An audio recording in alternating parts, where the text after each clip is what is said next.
it is my pleasure to introduce Vanessa Zablah from El Salvador. And she has some questions from several young parents in El Salvador. And she's going to ask the questions and I'm going to answer them. But first, Vanessa, I want you to tell us what brought you to positive discipline. The thing, I think what brought me to positive discipline was always an inquiry about wanting to know more. I have been working on already like for 15 years with parents of young children and with my family, but there was something missing. So when I listened about positive discipline, I thought this is going to help me so my daughters behave better. But the surprise was that the first one who learned that had to change was me. Yeah. Yes. So thanks to Gina Graham that came to our country and made a parent certification, I got to know positive discipline. And since then, I have not been able to let it go. It's been only just something that has grown and grown inside of me. And it is a passion to get everyone that surrounds me to get to know it. For young parents and not so young parents like myself, to teach better ways of communication and connection with their children. That's how, Jane. Your story is so similar to everyone's story who becomes passionate about positive discipline, including mine. We want something that we think that will really work to help our children, and we learn it. We are the ones that need to change first. But it feels so good and we get such great results. Not perfection, this does not make us perfect. We like to keep reminding people, but that it helps us to enjoy parenting more. And I know that as you teach this, you hear people say, you changed my life. And that's what so many people say. And we teach it because it changes our own lives. So we want to share it. So yes, I'm just so glad you're part of this positive discipline family. Thank you. So what is your first question? Okay, so I made a little poll to know what young parents were thinking right now. And here are the questions, Jane. The first one, how can positive discipline help with children's self-esteem? Well, the reason is because in positive discipline, I just want to compare positive discipline to behaviorism, which most problems are based on behaviorism, which is punishment and reward. And so it's always the adult who's responsible to catch kids, quote, being good, or catch them being, quote, bad, and then either punish them or reward them. But it's all external. So what happens when the adult is not around? And with positive discipline, we don't use any punishment. And I know you're going to have a question on that, but it's all internal, where we, instead of being what's the problem and what's the punishment or the reward for us, it's what's the challenge and what is the solution that usually involves children. So we're always helping to develop that inner locus of control. When children are developing inner locus of control, it means that they learn to do the good thing the right thing when no one's looking, because it just feels right to them, and it feels right to them because it's based on skills that they have learned and problem-solving skills, and that they feel capable, they feel encouraged. And brain science shows that children do better when they feel better. And so positive discipline is designed to help children feel better, not to spoil them, not to give them everything they want, but to help them feel better in their brains because they feel capable and confident and connection. So all of those are the things that positive discipline teaches. Okay, great. Okay, next question. How does positive discipline help on creating strong connections between parents and their children? Well, it just so happens to be the basic, connection before connection. And that is because, as Adler and Dreikers taught us, that the primary goal of all children is to belong. And so to make sure that they feel that belonging, but the significance is based on helping them feel responsible. So they have that balance of love or connection and significance or responsibility. And so one of our famous tools is connection before correction. And it's based on what I said earlier, that children do better when they feel better. Mm-hmm. So that connection is what helps them feel better. And sometimes the connection can be as simple as validating their feelings instead of scolding, or even to tell them, boy, we're both upset right now. Why don't we calm down till we can come back and be respectful to each other? Or saying, this is a great challenge, but it's always respectful. And that was one of the primary the principles that Adler taught, is that everything, children and everyone needs to be treated with dignity and respect. Okay, next question. So how can we as parents correct our children using positive discipline? I am asking you this question, Jane, because one of the reasons that most mom and dads come to our workshops, is because they want their children to behave better, but to be obedient. So what can you tell us about that? So some people are not going to like this, but being obedient is one of the worst things you can teach your children, because you never know who they're going to be obedient to.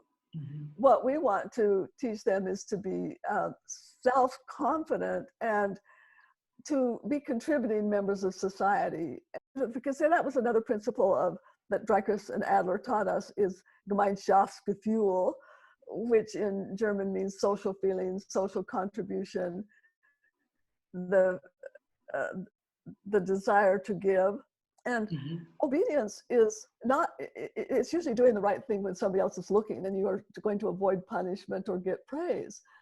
But through positive discipline, we want children to do the right thing because it feels good. I keep saying that, it's that inner thing. And punishment may make children behave better because they're afraid of the punishment or they want the reward. But again, what happens when the adults are around? And even though it works, punishment works because it will stop the behavior at the moment. But what we want is for children to have the skills to problem-solving skills, knowing how to handle their anger, knowing what to do through taking positive time out, not punitive time out. So again, it's always teaching kids self-control rather than, when I say that we want to teach them both belonging and significance, or love and responsibility. When kids have love, but they haven't learned responsibility, they feel entitled. It's like they feel I loved only if somebody else is doing things for me. On the other hand, if they feel responsible but not loved, they may seem to have self-esteem. They may even be competent, but they're lacking that healthy feeling of self-esteem and that I am connected and that I loved. So that's why that balance of both love and responsibility. And I'm sure that you have heard, well, I was punished and I turned out fine. Yeah. We've all heard that.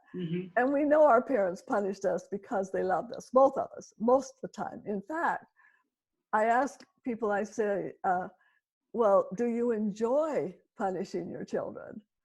And of course, most of them say no, because if they said, yes, I enjoyed punishing them, then I would say you did not turn out fine. Yeah, that's true. But if you don't enjoy it, wouldn't you rather have tools that don't include punishment, that help children learn both love and responsibility? Because that's what we want for our children. We want them to be loving and we want them to be responsible. So if you had tools that worked even better, that helped you enjoy being a parent more, that helped your children develop that self-confidence and all the skills, wouldn't you rather have that? And of course, that's what positive discipline offers. We don't tell people, don't do this, don't do that, don't do that, unless we tell them what to do instead. And so, as you know, we have our positive discipline tool cards that people just love, because we have, okay, here's at least 52 other tools that you can use that will help your children develop the characteristics and life skills you want for them. And of course, one of the foundations is that mistakes are opportunities to learn. And so you'll make mistakes, you won't be perfect, your child won't be perfect, but you can get really good at apologizing. It's like, sometimes I have said to my children, oh, I'm so sorry, I made a big mistake. And what do you know that children say when you apologize? What do you apologize? Don't worry. Yes. They Yeah, say, it's okay. It's okay. mm-hmm. They're so forgiving. And then, Yeah. but even by apologizing, you've created that connection we've talked about that's so important. The Mm-hmm. connection before correction. And then you say, what can we do now to solve the problem? Mm-hmm. And the reason you work with children to solve the problem is because then they have an ownership in it.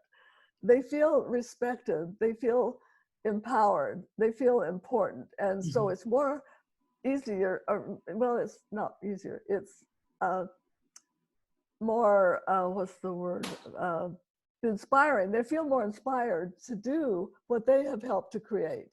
Mm-hmm. But they are kids and they need parents. And so it doesn't, you know, we can't teach anybody something once and say, okay, from now on, you know, there are many things that we have to teach over and over again. I like to use the analogy of when you teach kids reading, you don't think, okay, I've taught you reading. Now you're after the first grade, you don't have to learn anymore. You keep teaching them because they keep getting better at it. And you keep getting better at it and better at it. And that's why, even though sometimes when it doesn't seem to work, we need to practice more and we get better at it. We get better at solving our children. In fact, what happens is pretty soon your children will start calling you. One of my favorite tools is the family meetings where everybody is involved in solving the problems. And so that whenever you have a problem, you could just say, this would be great to put on our family meeting. Do you want to put it on our family meeting agenda or should I? Mm-hmm. And, you know, one of our first rules in our family meetings is we're not looking for blame. We're looking for solutions. So one of my favorite stories is one time when I came home and found all the dishes in the sink. And I said, who put their dishes in the sink? Who left? And Mark said, are you looking for blame or are you looking for solutions? And I said, oh, you're right. Okay. So nobody would still admit that they did it. So we put nobody's dishes on the agenda. And when we had the family meeting, we solved the problem of nobody's dishes because we would take turns every night, one night of the week to clean nobody's dishes, but there were fewer dishes left in the sink just because we had talked about it. So it's always focusing on solutions, not blame. The thing is, we forget it. We forget about it. I mean, I don't know why, because maybe we as parents constantly are looking for someone to blame. So that's a really big tip you just gave us, no? So focus. Yes. Mm-hmm. And it's so nice to teach this to kids. It's not about blame. It's about solutions. And, you know, one of the things that we always start family meetings with is that everybody gives everybody else a compliment. Yeah. So this also helps children start looking for the good things that they appreciate and to verbalize and tell their parents and their siblings what they appreciate about them. So we start with that, the appreciations that really creates that good feeling and looking for the positive, and then focusing on solutions that are practical, respectful, reasonable to everyone, and then ending the family meeting by doing something fun. So it creates the connection with the whole family. I think family meetings are beautiful. It's one of the things I have implemented in my family, as well as couple meetings, and it has helped me a lot. Yes. Yes. A lot. I'm glad you mentioned the couple meetings, because all of these principles work with couples too, and that's why we have Keeping the Joy in Relationships for couples, but it's also in classrooms. And Vanessa, I have to say that during this time, we're really, especially I know you've heard on the news in the United States about what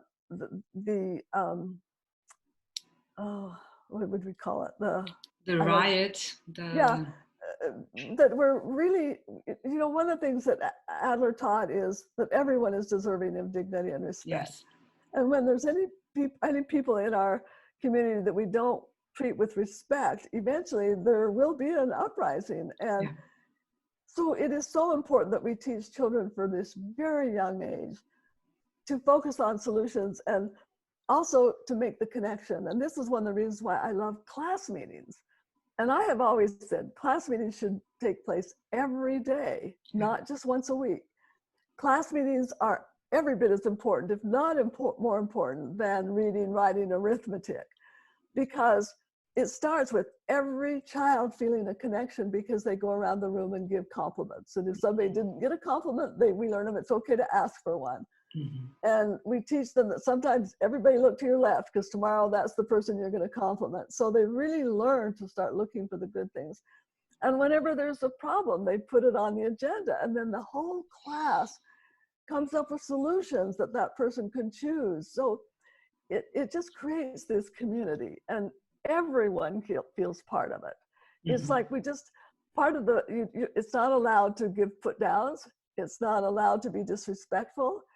They get to practice every day that Mm-hmm. everybody is important, that everybody can give and receive compliments, that everybody can contribute in solutions. And I honestly believe that if every school in the world was having class meetings, we would have peace in the world.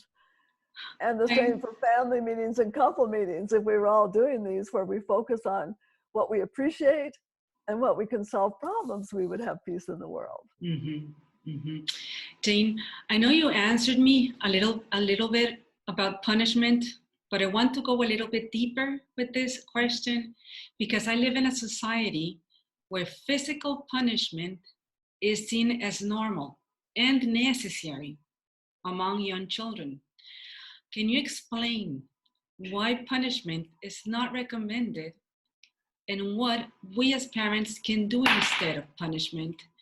I am asking you this because also parents worry a lot when we as positive discipline facilitators suggest for them not to use it.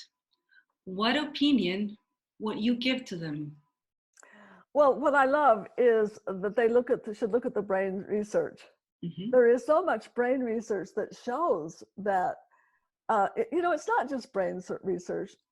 People in universities, in the child development departments, have been proving for years, that punishment is not the best way to help children develop into what we want.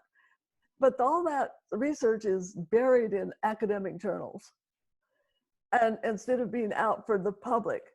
But one of the things is that we know that it's not the most effective in the long run, but it's all we've known. It's what it's almost instinct that we think we're supposed to hurt someone if they don't do what we want. But think about that. It's like we hurt people. And, if you hit an adult, it's called abuse. but it's, why should we be able to hit children, even in the name of love? And again, I don't think parents like doing it. I think that they think that it's the best thing to do to motivate their children to do better. Mm-hmm. And but in long term, it's too hurtful. It's very hurtful to the self-esteem, to our own self-esteem, and to feeling like we're good enough in the world. But again, we're not saying don't use it unless you have something better to use. And this is why you loved it. It's why I love it, why we want to share it with others, because what we are doing in positive discipline works better. Mm-hmm. We're teaching social emotional skills. Positive discipline is a great social emotional skills program because, for one thing, we have things like the wheel of choice where they can learn to solve problems. They have the anger wheel of choice so they can learn to deal with their anger. But we have family meetings, class meetings, all these ways to help them learn better behavior. And I will tell you one thing. It's like, I remember being in a class meeting where the kids were talking about cheating and why you shouldn't cheat. And they gave each other all the advice that every adult had ever given them, but they heard it from each other. When they're telling it to each other, oh yeah, whereas so often we tune it out from adults because instead of learning the lesson, we're learning, oh, I'm not good enough, I'll never be good enough. And we either go into low self-esteem or we go into rebellion. Mm-hmm. And sometimes the way they rebel is to just give up, but other times it's, I'll just make sure I don't get caught next time. Mm-hmm. Mm-hmm. I'll do what I want and I won't let you know, rather than saying, gee, I have this problem and I need your help, that they can trust their parents. Mm-hmm. I know it's prevalent, but that is based on behaviorism. And fortunately, Alfred Adler taught us something that works better. And all of the positive discipline tools are based on the philosophy of Alfred Adler, which, his first thing was that everyone deserves to be treated with dignity and respect. Everyone. including children. Jane, can you please tell us why positive discipline is so popular around the world nowadays? I think it's because although we have many, many cultural differences, we have different beliefs, we have so much different, except that we love our children. We all have that in common.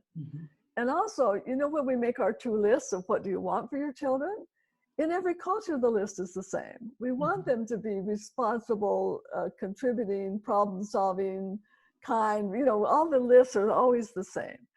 And it's also funny that when we make the list of the challenges we have, those are all the same.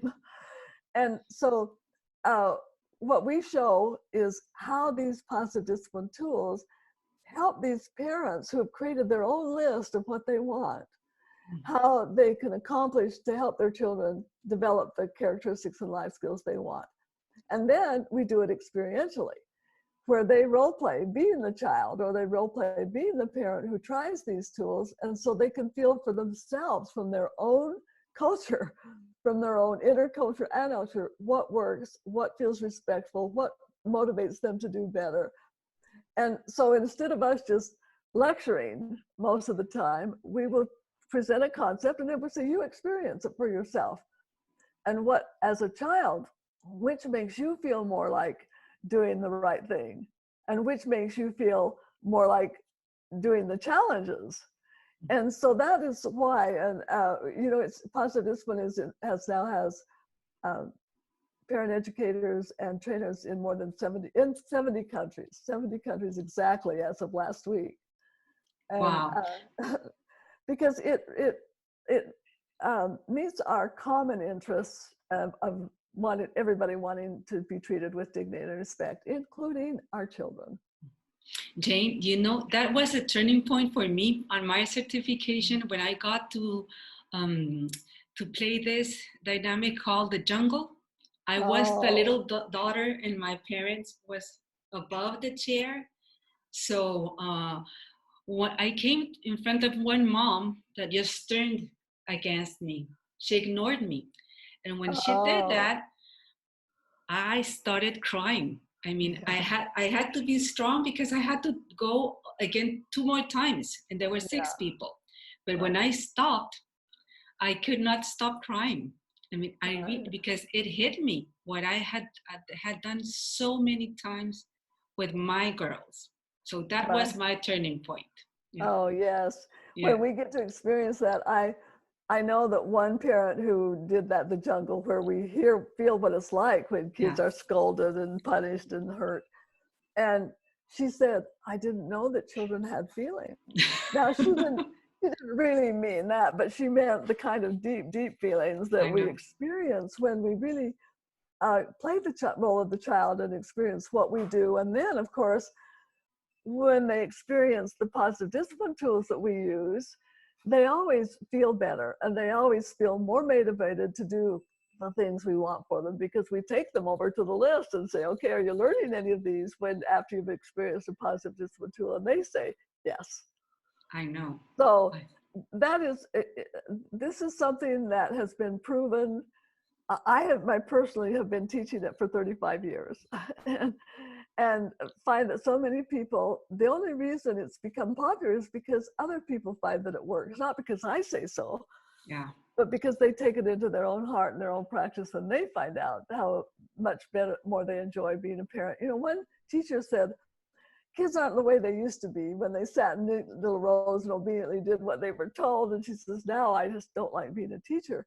I was ready to quit being a teacher until I learned about positive discipline, and now I love teaching again. Yes. So it is that powerful, and that's why we know it works, is because so many parents for so many years have been telling us it does.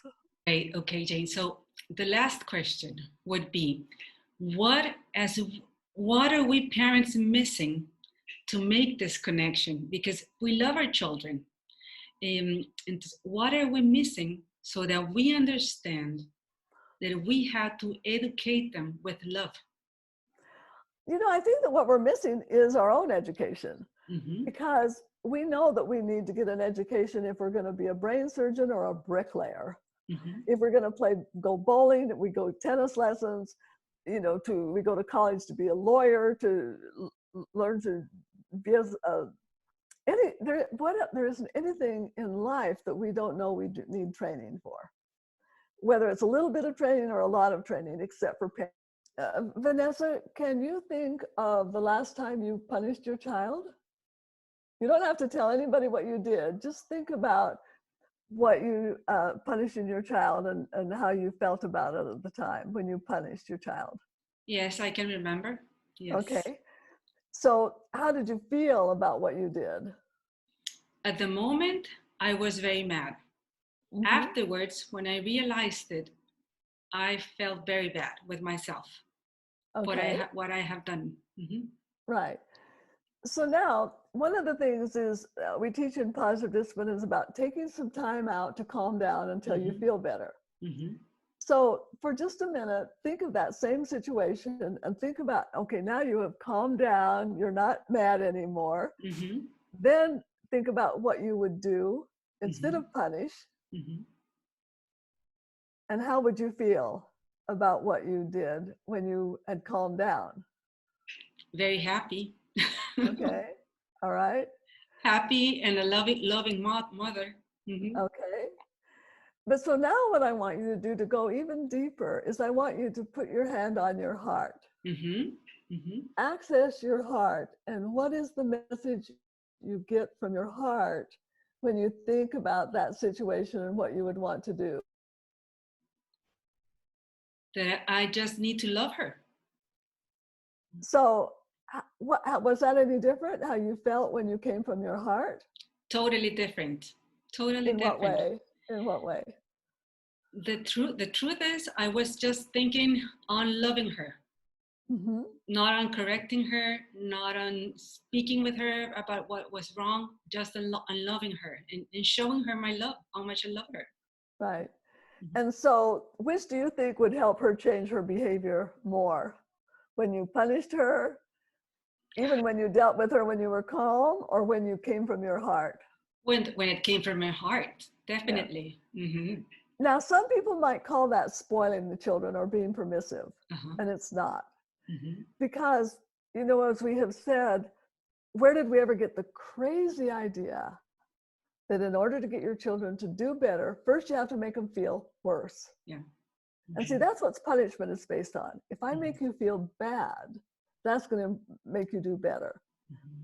Now, when we think about with adults, it's like if your boss really humiliates you and punishes you and makes you feel bad, is that when you're thinking, oh, thanks, this is so helpful? Mm-hmm. You know, we might even do better, but with anger, with resentment, or with feeling I'm a bad person. Yeah. But on the other hand, if we feel better, and by feel better means in our brains where we're not into our, you know, we teach in positive discipline, our flipped lid state. Yeah. Mm-hmm. But when we are accessing our prefrontal cortex where we have rational thinking, that is when we behave better. And that usually happens by making the connection first. And, you know, to me, we talk about being both kind and firm, so that you need to be kind for the child to feel loved, and you need to be firm, but which does not mean mean, but you need to be firm to help them learn responsibility. And the responsibility, again, is like just saying, honey, I know you don't want to do your homework, and you'll need to do your homework, so you get to choose a time. Do you want to do it now or in 10 minutes? Or is that being respectful, which creates the connection, which really is motivation for children to do the right thing and feel their self-esteem intact. Mm-hmm. Okay. Thank you, Jane, so much for your dedication, your time. I know you're going to tell me not to thank you, but I really feel I have to. And thank you just for being the ways you are, so generous, and with all that big heart that you have. Thank you. Thank you. Well, only if I can thank you too, because, you know, my greatest joy, honestly, in all of this is meeting people like you, where we have so much in common and we know that we can change the world through our children. And so thank you. Thank you, Jane. Bye. Bye.